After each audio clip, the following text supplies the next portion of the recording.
Doomsday approached for the umpteenth time as the ants scurried about their day, too busy to notice and too detached from the desire for truth.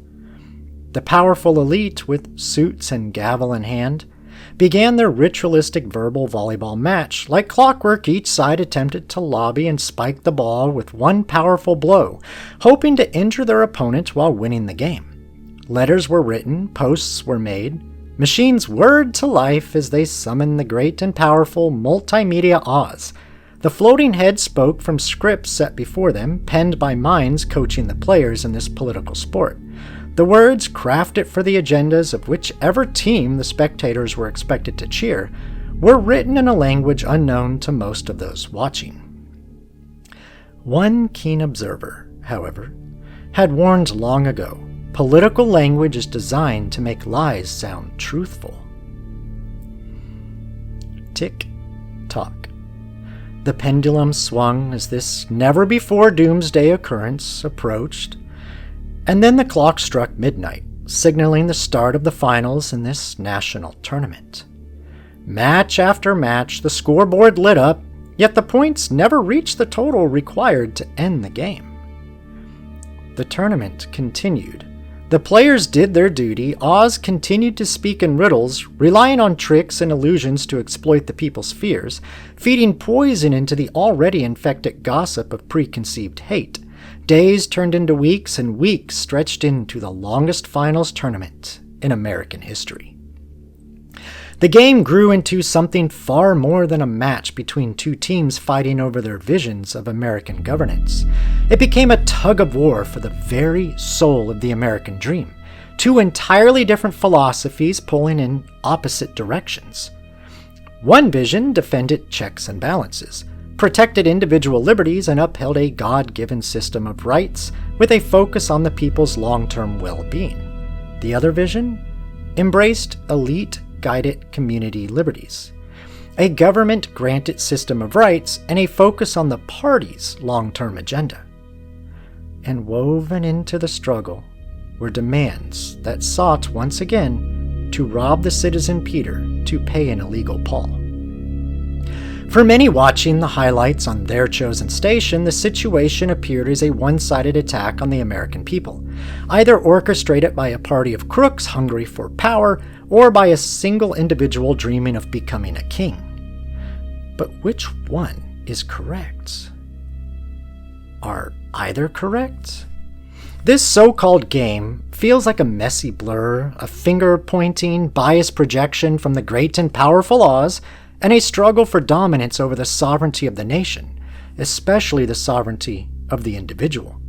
Yet, beneath the noise, beneath the verbal smog, behind the curtain lies a simple truth, a reality many refuse to research or accept. The players have met more than a dozen times, 14 as of this writing, to end the match and reopen the government. Every single attempt has failed. But why?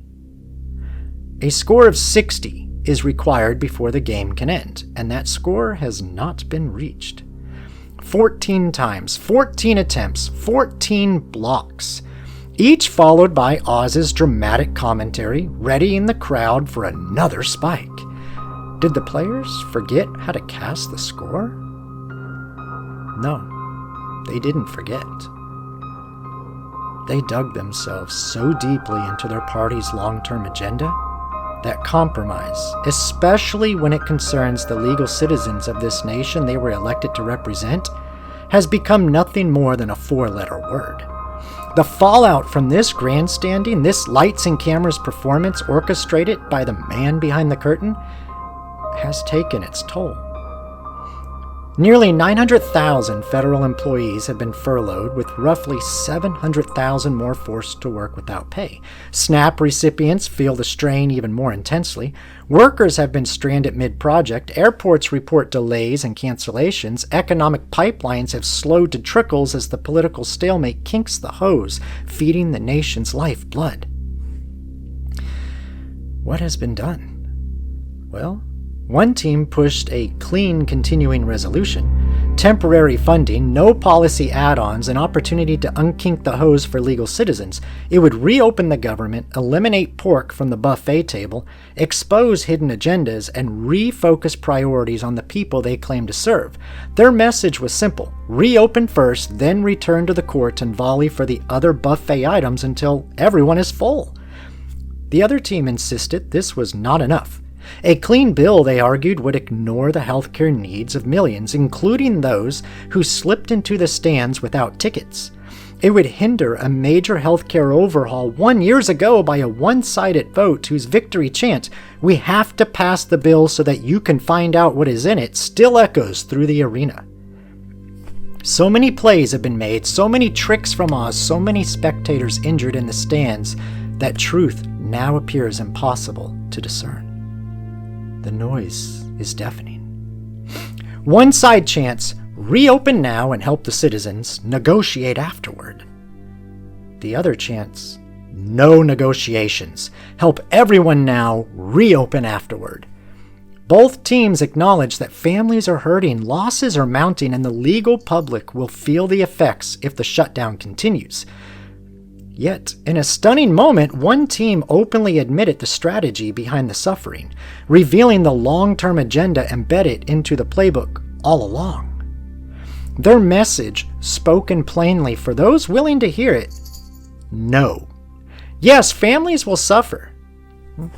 Yes, loss will continue. But this is one of the few leveraged times we have. To reopen the government now, to pay the troops, the TSA agents, the law enforcement officers, would lose our leverage. And as long as the shutdown continues, every day gets better for us. It was an admission not of incompetence, but of intention. This game is not and never has been only about money. It is about power, unbalanced priorities, and a hidden long-term agenda. A secret once buried deep within the playbook has now been revealed, but not all will see it. The longer the game continues, the more the spectators will pay the price. It's a price some are willing to impose, even if the cost is borne by others, all for the sake of securing the coveted W in this tournament.